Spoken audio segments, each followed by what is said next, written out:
Hey everyone, welcome back to the channel. I figured this was a good time to do a video as I get set up here. So you guys heard in my last video, I got the loop of Microtrain Z-Scale track from Greg at Trains Gone By, which is a hobby shop in Fort Madison, Iowa. So if you're around the area, make sure you stop in and see him and pick up something good. So this is just a piece, half moon of Rokuhan track for comparison.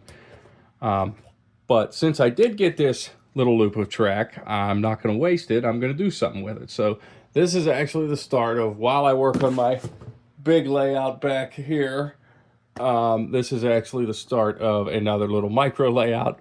Didn't think I was going to be doing one this soon, but because of this track, I'm like, well, it would be good to put it on a layout and have it on display. So anyway, I got it plugged in. I got it wired up here with a Rokuhan controller, and I have my CSX ES44 AC on there, which is a bigger locomotive for a smaller layout like this. And I was surprised. I only let this run around like once before I started doing the video, so it runs pretty good. The one thing I'm noticing with Microtrain's track is these rail joiners are a royal pain to put together. It's kind of like comparable, like an N scale, to Bachmann track versus Kato track. I think most of us would say we prefer Kato. But it's not bad track. I think one thing that I've heard a lot of people say about is the tie spacing compared to the Rokuhan track is more realistic on the Microtrains track. I mean, looking at this side by side on video, it makes it look like it's almost, whoops, there we go, knocked the board over. It makes it look like it's almost N scale and Z scale track, even though they're both Z scale, just because of the way the size looks with the Rokuhan.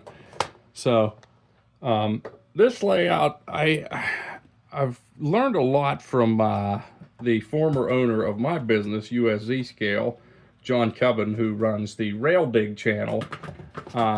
If you have not seen his stuff, please go check it out on YouTube. Go to Rail Dig. He's doing some amazing little micro layouts these days, a lot of rock carving, and he just did one in Z scale that has some like red rocks carving like you'd see out in Arizona or somewhere out west. So I'm thinking I'm going to try my hand at that and make this more of a desert red rocks type layout. I did want to get some turnouts for this just to see, make it a little more functional, maybe put one on each side or have some sort of siding, but Microtrains track is almost obsolete anymore and I can't really find much of it, so we're just going to go like this. We'll build a simple circle and have a little train running in. With AZL's new releases, I'm not going to tell you what I have coming. You'll see another video on that, but I think I got the perfect train figured out for a desert layout. I mean, most of my stuff I own as far as locomotives, rolling stock, it's all East Coast. Got the 3 Canadian National ones as well. So, but like CSX and then is more modern, and then the rest of them are all fallen flag railways. So, I got something coming that's an out west themed railroad to use for this. So later in the week when that arrives, I'll do a video on it. But yeah, this should be a fun little project in between working on the big layout. Somewhat of an update on that. I haven't done much, but underneath the table, that is a 4x8 sheet of 2-inch foam that is now cut into 4 modules. I did end up going with 24 inches wide. I think I'm going to be able to do it, and I definitely didn't want to have too far of a reach like over the layout. So keep watching for updates on that.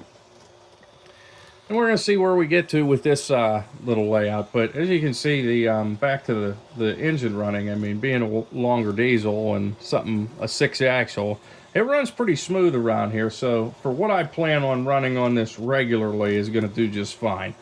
So yeah, this will be neat. I'm going to do the red rocks, maybe a little bit of water feature in there. I'd like to do some desert grass and really get the detail in on the painting on the rocks. I think I'm going to use Woodland Scenics Burnt Umber, it's called, I believe. Don't quote me on that, but I'm going to use that and make like a wash for the paint. So,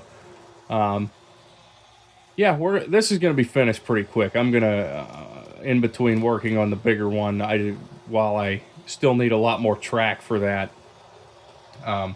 I think I'm going to be flying through this project and getting it done, kind of like what I did with the fall layout. And you know, hopefully my rock carving's up to par. This will be the first time I ever really did that. So anyways, I'm rambling on. Thanks for watching. Like, subscribe, share, keep up to date for more news of model trains and who knows what else, and especially in the Z-Scale world. Check us out at www.uszscale.com for all your Z-Scale needs.